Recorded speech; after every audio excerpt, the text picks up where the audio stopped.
I want to tell you about something that happened to me 15 years ago that completely changed how I understood money, destiny, and prayer. I was sitting in my study late one night, surrounded by ancient texts, when a man named David knocked on my door.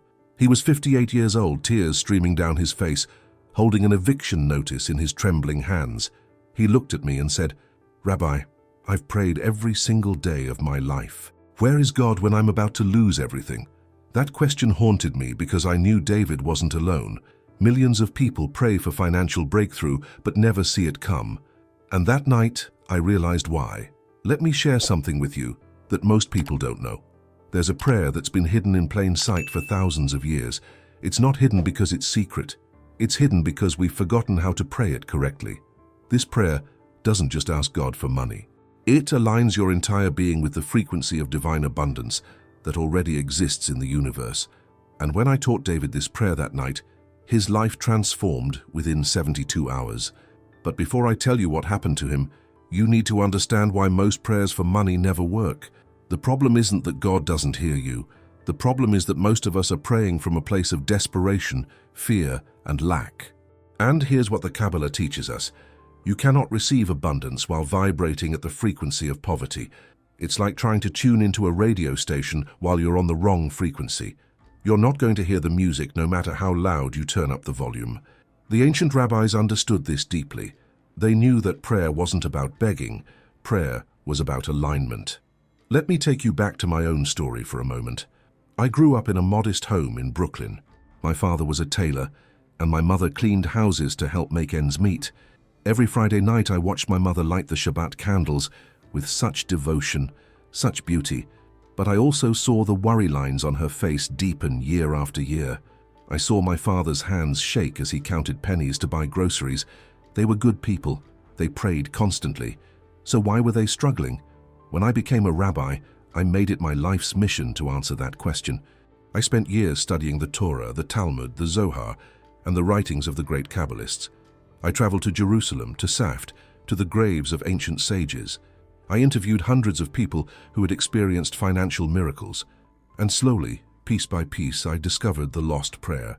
Not lost in the sense that it was erased from history, but lost in the sense that we stopped understanding its true power. Here's what I learned. In the Talmud, there's a teaching that says every person should divide their wealth into 3 parts, 1/3 in business, 1/3 in real estate, and 1/3 kept liquid. But this isn't just financial advice. It's a spiritual principle. The number 3 represents balance, harmony, and divine completion. Father, Son, and Holy Spirit. Past, present, and future. Body, soul, and spirit. When you pray for money without understanding this principle of 3, you're praying incompletely. The lost prayer, I discovered, works because it activates 3 levels of consciousness simultaneously. The first level is Malchut, your physical reality, your bank account, your bills, your debts. The second level is Tiferet, your emotional heart, your intentions, your capacity to give and receive love. The third level is Keter, your divine connection, your alignment with God's will. Most people only pray from Malchut. They say, "God, I need money to pay my rent." But that prayer never reaches Keter. It stays trapped in the physical realm. Let me tell you about Sarah. She came to me 3 years ago. She was 62 years old, divorced, living with her daughter, feeling like a burden. She had been a successful accountant once, but after the recession she lost everything. When she sat across from me in my office, she said something I'll never forget. She said, "Rabbi, I don't even know if I deserve to ask for money anymore. Maybe God is punishing me."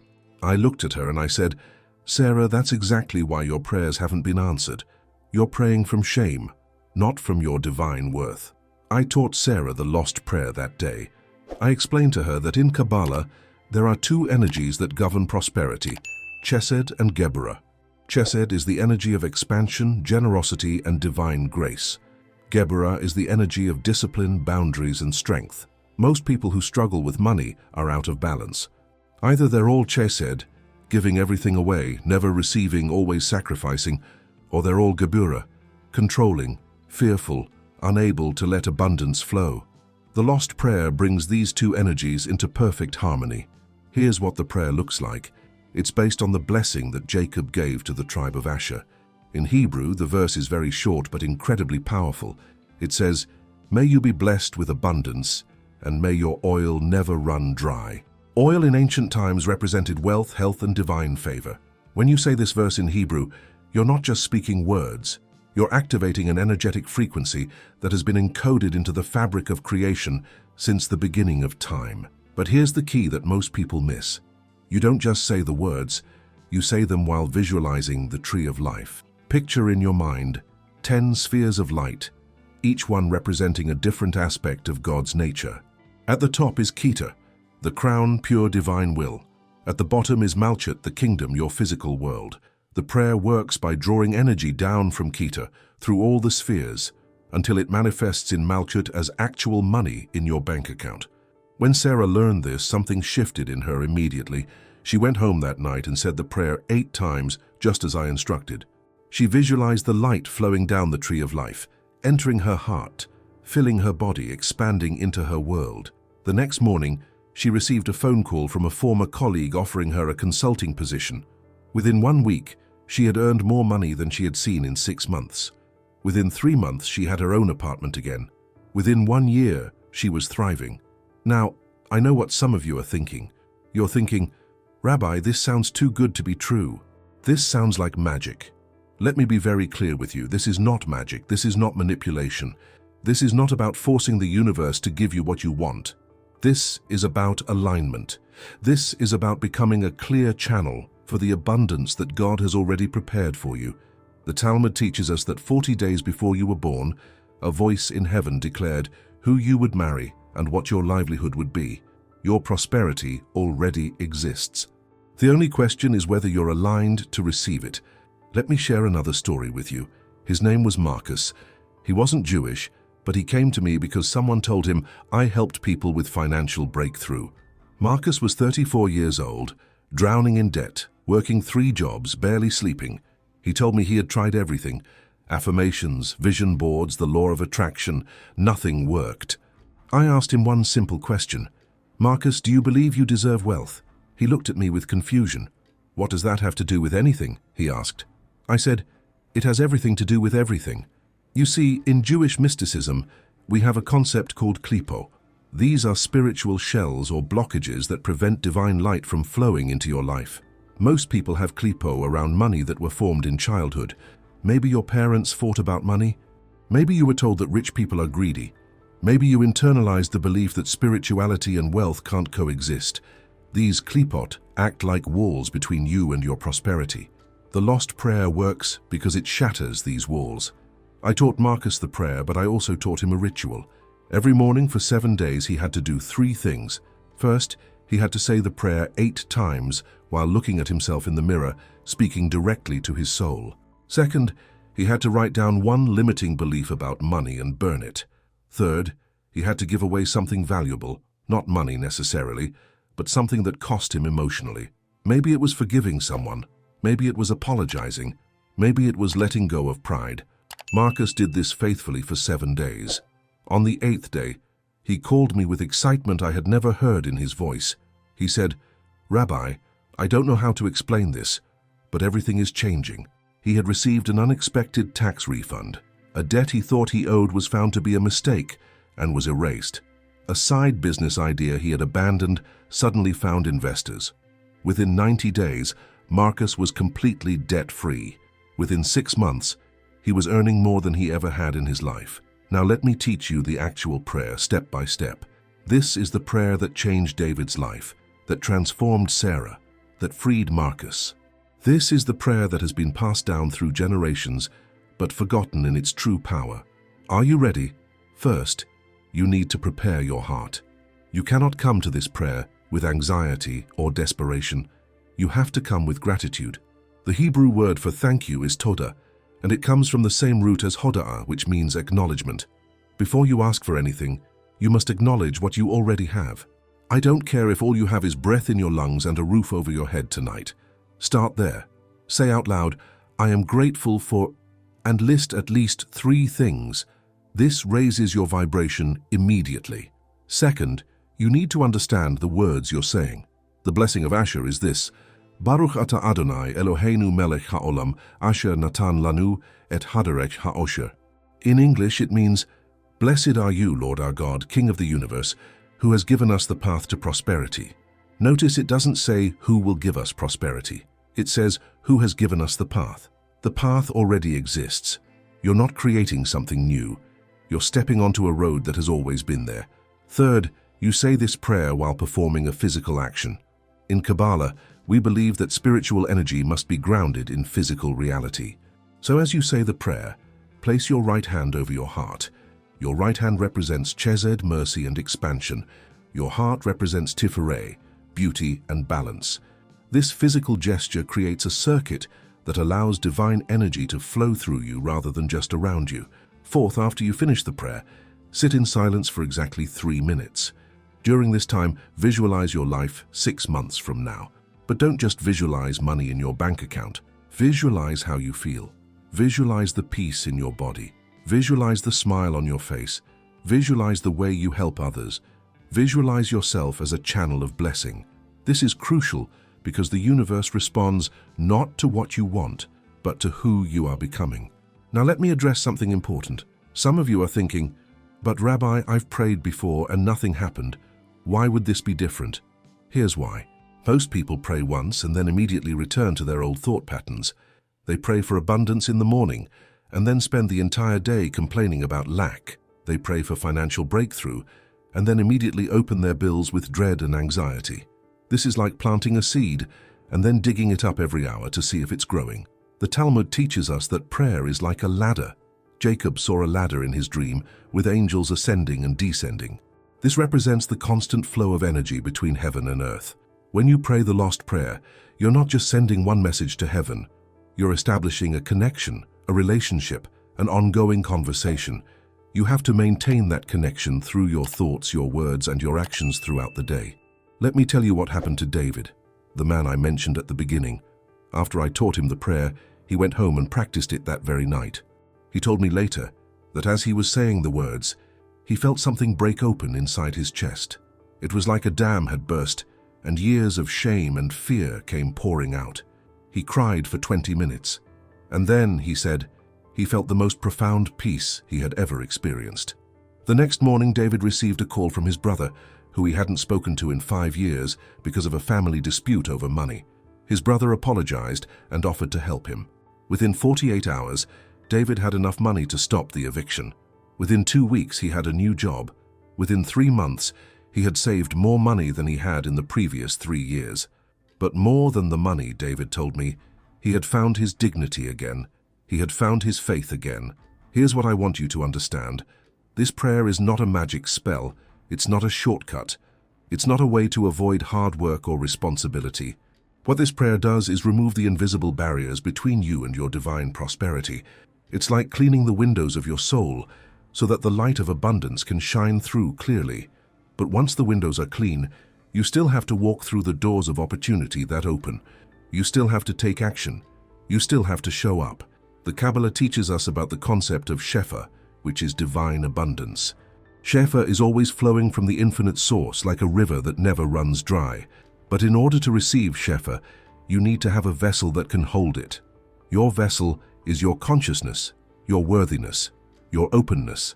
If your vessel has cracks, doubts, fears, limiting beliefs, the Shefa will pour in but immediately leak out. The lost prayer works because it repairs your vessel. I want to give you some practical steps you can start implementing today, right after you finish listening to this. First, commit to saying the prayer every morning for 21 days. Why 21 days? Because neuroscience has shown that it takes approximately 21 days to form a new neural pathway in your brain. You're not just learning a prayer, you're rewiring your relationship with money, with God, and with your own worthiness. Second, every evening before you go to sleep, write down one financial blessing you experienced that day. It doesn't have to be big. Maybe someone bought you coffee. Maybe you found $1 on the street. Maybe a bill was lower than you expected. The key is to train your brain to notice abundance rather than lack. What you focus on expands. If you focus on lack, you create more lack. If you focus on abundance, even tiny amounts, you create more abundance. Third, and this is very important, you must give. The Talmud says that charity, or tzedakah, doesn't just help the recipient. It creates a spiritual opening for the giver to receive more.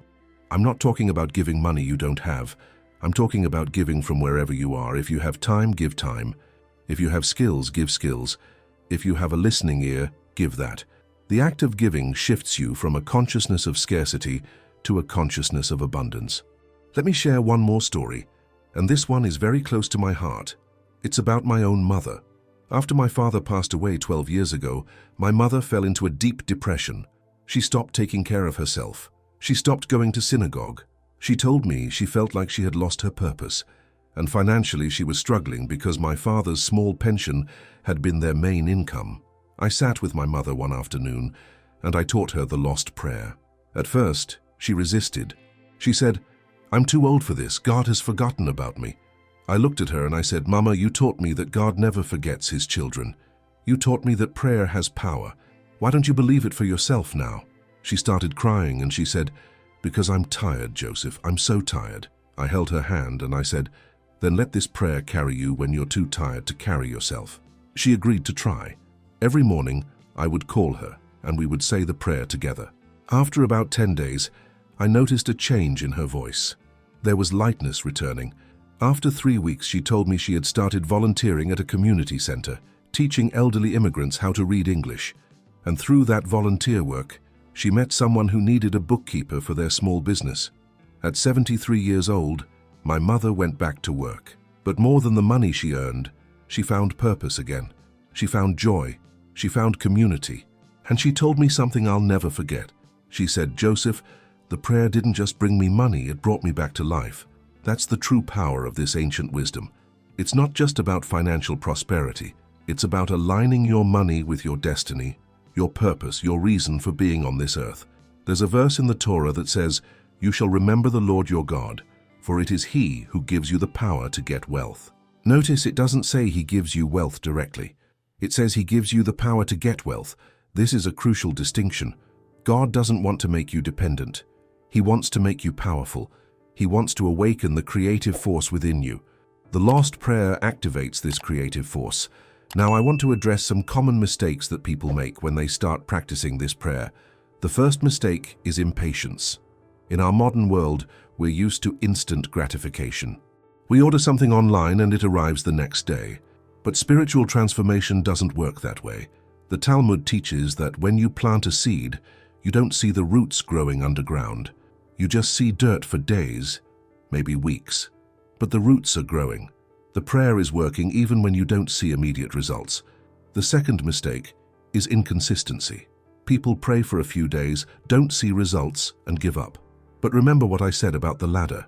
You're establishing a connection, a relationship with divine abundance. If you pray Monday, skip Tuesday, pray Wednesday, skip Thursday, you're constantly breaking the connection and having to start over. Commit to consistency for at least 21 days.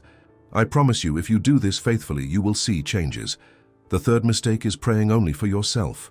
The Zohar teaches that when you pray only for your own benefit, the prayer is weak. But when you pray for yourself and for others, when you say, "God bless me so I can be a blessing to others," the prayer becomes powerful. It's like the difference between a flashlight and a laser. A flashlight spreads light everywhere, but it's diffused. A laser focuses light in one direction, and it can cut through steel. When you add intention to bless others to your prayer, you create laser-focused spiritual energy. I want to tell you about a scientific study I came across a few years ago. Researchers at Duke University studied the effects of gratitude and intention on financial outcomes. They divided participants into 3 groups. The first group visualized financial success. The second group practiced gratitude daily. The third group did both, visualized success and practiced gratitude. The results were remarkable. The third group reported financial improvements at a rate 73% higher than the other 2 groups. This confirms what the ancient rabbis knew thousands of years ago. Consciousness creates reality. Here's what I want you to do right now, today. Before you go to sleep tonight, I want you to say the prayer. Even if you don't have all the details memorized yet, even if you're not sure you're doing it right, just begin. Place your right hand over your heart. Close your eyes. Take 3 deep breaths. and say, "Blessed are you, Lord our God, King of the universe, who has given me the path to prosperity. I am grateful for the abundance that is already mine. I receive it now with an open heart. I will use this abundance to bless others. Amen." Say this 8 times. Why 8? In Jewish numerology, 8 represents new beginnings and transcendence. 7 represents completion, 7 days of creation. 8 represents going beyond the natural order into the miraculous. When you say the prayer 8 times, you're declaring that you're ready to step into the miraculous realm of divine abundance. After you say the prayer, I want you to do something that might feel strange at first. I want you to thank God for the money that's already on its way to you. Not "please send money," not "I hope money comes," but "thank you for the money that is already in motion toward me." This is what the Kabbalists call praying from the end. You're not praying from lack. You're praying from fulfillment. You're speaking to your future self who already has everything you need. Let me tell you something else that's important. Sometimes when you start this prayer practice, things might get worse before they get better. This is actually a good sign. It means the spiritual blockages are breaking up. It's like when you clean out a cluttered closet. It gets messier before it gets organized. You might face unexpected expenses. You might lose a job. You might have conflicts in relationships. Don't panic. This is the universe clearing out what doesn't serve you to make room for what does. I remember a woman named Rachel who came back to me after 2 weeks of practicing the prayer. She was upset because she had lost her part-time job. She said, "Rabbi, I thought this prayer was supposed to help me, not make things worse." I asked her to trust the process. 3 weeks later, she got a full-time job with benefits, earning twice what she was making before. She never would have looked for that job if she hadn't lost the first one. Sometimes God closes doors that we're too afraid to close ourselves.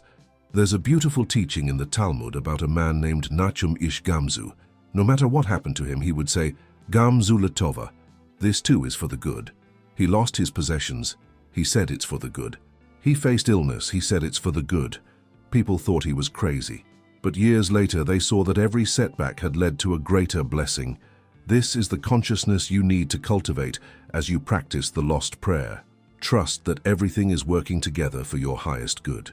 Now, I know some of you are wondering about specific numbers. Rabbi, how much money will I get? When exactly will it come? I can't answer those questions because it's different for everyone.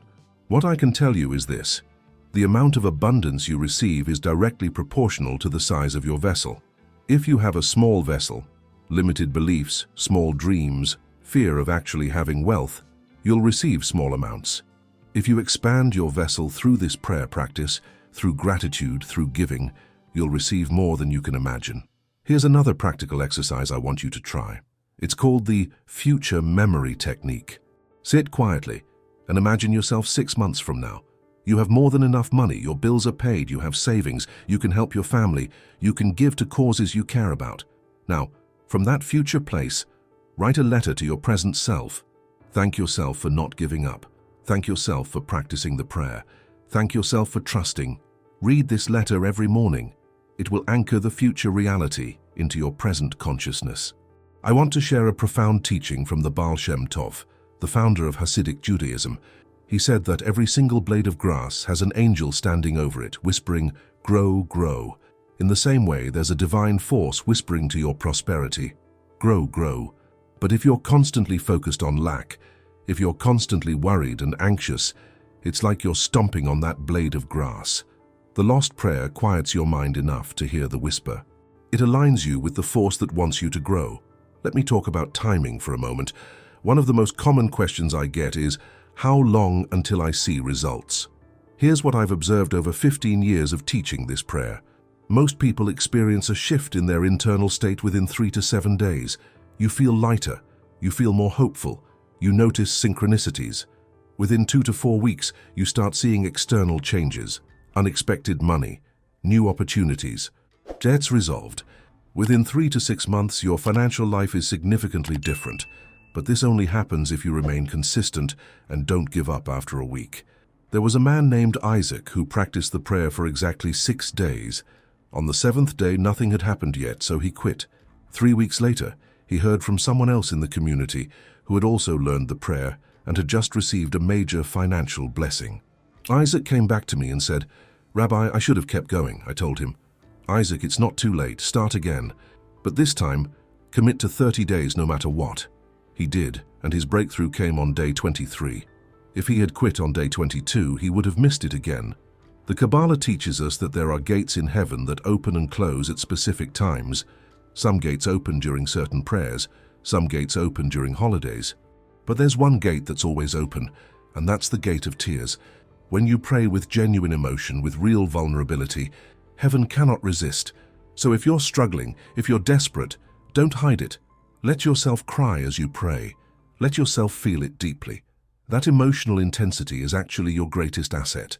I want to address something that might be uncomfortable but necessary. Some of you have been in financial struggle for so long that it's become your identity. You introduce yourself with your problems. "Hi, I'm John and I'm always broke." "Hi, I'm Maria and I can't ever get ahead." You've wrapped your identity around lack. The lost prayer will challenge this identity, and that might feel scary. Who are you without your struggle? Who are you if you're actually prosperous? You have to be willing to let go of the old identity to step into the new one. There's a story in the Torah about the Israelites leaving Egypt. They were slaves for 400 years. When Moses came to free them, you would think they would have been thrilled. But many of them resisted. They complained in the desert. Some even wanted to go back to slavery. Why? Because slavery was familiar. Freedom was terrifying. In the same way, financial struggle might be painful, but it's familiar. Prosperity might be wonderful, but it's unknown. The prayer will bring you to this crossroads. Choose freedom. Let me give you another layer to this prayer. In Kabbalah, we talk about the four worlds: Atzilut, Beriah, Yetzirah, and Asiya. These represent emanation, creation, formation, and action. Most people only operate in Asiya, the physical world of action. They work hard, they hustle, they grind, but they're disconnected from the higher worlds. The lost prayer activates all four worlds simultaneously. It connects your physical action to divine emanation. This is why it's so powerful. Here's what this looks like practically. When you say the prayer in the morning, that's operating in Atzilut, pure connection to the divine source. When you visualize your abundant future, that's Beriah, creation in the world of thought. When you feel the emotions of gratitude and joy, that's Yetzirah, formation in the world of emotion. And when you take action during the day, applying for jobs, starting a business, having conversations, making calls, that's Asiya, manifestation in the physical world. All four must work together. I remember teaching this to a young man named Benjamin, who was 23 and felt lost. He had dropped out of college, was living with his parents, and felt like a failure. He said to me, "Rabbi, I don't even know what I'm supposed to do with my life. How can I pray for prosperity when I don't have a direction?" I told him, "Benjamin, the prayer will reveal your path. You don't need to have it all figured out first. You just need to open yourself to divine guidance." Benjamin practiced the prayer every day for a month. During that month, he started noticing things he had never noticed before. He realized he loved working with his hands. He started watching videos about carpentry. He reached out to a local carpenter and offered to work for free just to learn. 6 months later, he had his own small business building custom furniture. Today, 3 years later, he has 5 employees and more orders than he can handle. The prayer didn't magically give him money. It revealed his purpose, and the money followed the purpose. This is a crucial point. Money is not the goal. Money is a tool. Money is energy. The real goal is alignment with your divine purpose. When you're aligned with your purpose, money flows naturally because you're providing value. You're serving others. You're operating in your zone of genius. The lost prayer works because it doesn't just attract money. It attracts the opportunities, the connections, and the clarity you need to fulfill your purpose. Let me teach you about the Hebrew word Parnasah, which means livelihood or sustenance. The root of this word is connected to nourishment, not just financial but spiritual and emotional nourishment. When we pray for Parnasah, we're not just praying for dollars, we're praying for a livelihood that nourishes our soul, that gives us dignity, that allows us to contribute to the world. This is why the prayer asks for the path to prosperity rather than just prosperity itself. The path is what nourishes you. I want to share something personal. There was a time in my life, about 20 years ago, when I struggled financially myself. I was a young rabbi at a small synagogue that could barely pay me. I had student loans. I had a family to support. I remember lying awake at night, wondering how I would make it. I knew all the prayers, I knew all the teachings, but I wasn't living them. I was teaching others about faith while drowning in fear myself. One night, I had a dream. In the dream, I was trying to carry water in my hands, but it kept slipping through my fingers. An old man appeared, I believe it was the spirit of my grandfather, and he said, "Joseph, you need a vessel." When I woke up, I understood. I had been trying to receive abundance while my vessel was full of holes of doubt, unworthiness, fear. That's when I began the journey that led me to discover the lost prayer. I had to heal myself before I could teach others. Within 3 months of practicing what I now teach you, my life transformed. An anonymous donor gave the synagogue a large gift, and my salary increased. I received an unexpected inheritance from a distant relative. But more importantly, I stopped feeling poor inside. I stopped identifying with struggle. I started seeing myself as a child of the Most High, deserving of abundance, capable of receiving. And once my consciousness shifted, the outer world had no choice but to match it. Here's something I need to warn you about. As you start practicing this prayer and abundance begins to flow, you might face criticism. People might say you're being greedy. They might quote that verse about it being easier for a camel to pass through the eye of a needle than for a rich man to enter heaven. Let me clarify this teaching. The verse isn't condemning wealth. It's warning against attachment to wealth. There's a huge difference between having money and money having you. The Talmud is full of stories about wealthy, righteous people. Abraham was wealthy, Solomon was wealthy, Job was wealthy. The issue is never the money itself. The issue is whether the money serves your highest values or whether you've become enslaved to it. When you practice the lost prayer correctly, you're actually praying to become a steward of abundance, not a hoarder of it. You're praying to have enough to live well and to give generously. Let me give you a powerful practice to do once a month. On the first day of each Hebrew month, which we call Rosh Chodesh, take inventory of your financial life. Write down everything you're grateful for financially. Then write down one area where you're still struggling or worried. Then say this: God, I release my worry about this area. I trust that you are already working it out for my highest good. Show me what action to take and give me the courage to take it. This monthly practice keeps you aware, grateful, and actively partnering with divine providence. There's a concept in Jewish thought called hishtadlut, which means effort or initiative. God does his part, but we have to do ours. The lost prayer is powerful, but it's not a replacement for wise action. If you're in debt, you need to create a plan to get out of debt. If you need more income, you need to develop skills or look for opportunities. If you're spending more than you earn, you need to change your habits. The prayer opens doors, but you have to walk through them. I remember a woman named Esther who said to me, "Rabbi, I've been praying for 2 months and I'm still broke." I asked her what actions she had taken. She said, "Well, I pray and then I wait for a miracle." I said, "Esther, faith without works is dead. What practical steps have you taken?" She admitted she hadn't done anything different. I told her to combine the prayer with action. Apply for 3 jobs a week, learn a new skill online, cut one unnecessary expense. Within 6 weeks, her life was completely different. The great sage Hillel taught, "If I am not for myself, who will be for me? But if I am only for myself, what am I?" This captures the balance perfectly. You have to advocate for yourself. You have to pray for yourself. You have to take action for yourself. But you can't only be for yourself. You have to think about others. You have to give, you have to contribute. This balance is what makes the lost prayer sustainable. It's not about getting rich quick. It's about building lasting prosperity with integrity. Let me share one final story, and then I'll give you your action steps. There was an elderly woman named Miriam who came to me 5 years ago. She was 81 years old and living on a tiny pension. She had outlived her savings. Her children helped her, but she hated feeling dependent. She said, "Rabbi, am I too old for God to bless me financially?" I looked at her and I said, "Miriam, Sarah in the Bible had a baby at 90. Moses led the Exodus at 80. You are never too old for God to move in your life." I taught Miriam the prayer, but I also taught her something else. I taught her to see the value she still had to offer the world. She was an incredible cook. I suggested she teach cooking classes to young mothers in the community. She was hesitant at first, but she tried it. Within 3 months, she had a waiting list.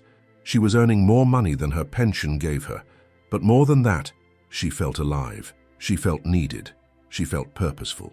She passed away last year at 86, and at her funeral, dozens of women shared how she had changed their lives. That's what the lost prayer really does. It doesn't just bring money. It brings you into alignment with your reason for being here. It connects your gifts to the needs of the world. It makes you a conduit of blessing. And yes, money flows through that conduit, but so does love, purpose, connection, and joy. This is prosperity in its truest sense, not just financial wealth, but richness in every area of your life. So here's what I want you to do starting today. First, commit to practicing the prayer every single morning for 30 days. Set an alarm if you need to. Make it non-negotiable. Second, keep a blessing journal where you write down every financial blessing, no matter how small. Third, give something away every week. Money, time, service, whatever you can offer. Fourth, take one practical action each day toward your financial goals. Fifth, be patient with the process and trust that the seeds you're planting are growing even when you can't see them yet. Remember what I told you at the beginning. David knocked on my door 15 years ago with an eviction notice and tears. Today he owns his own home. He has a retirement account. He helps other people in crisis. Sarah came to me feeling like a burden at 62. Today she's thriving and teaching others about financial recovery. Marcus was drowning in debt at 34. Today he's debt-free and building generational wealth. My own mother found purpose and prosperity at 73. Benjamin discovered his calling at 23. And Miriam lived her last years with dignity and purpose at 81. None of them are special. None of them had advantages that you don't have. What they had was willingness. Willingness to try something ancient that our modern world has forgotten. Willingness to believe that God's abundance is available to everyone. Willingness to do the inner work of healing their relationship with money and with themselves. If they can do it, you can do it. I believe in you. More importantly, God believes in you. The abundance is already there. The path is already laid out. All you have to do is step onto it. Close your eyes for a moment right now. Take a deep breath. Feel your body. Feel your heartbeat. That heartbeat is a gift. That breath is a blessing. You are alive. And where there's life, there's hope. Where there's hope, there's possibility.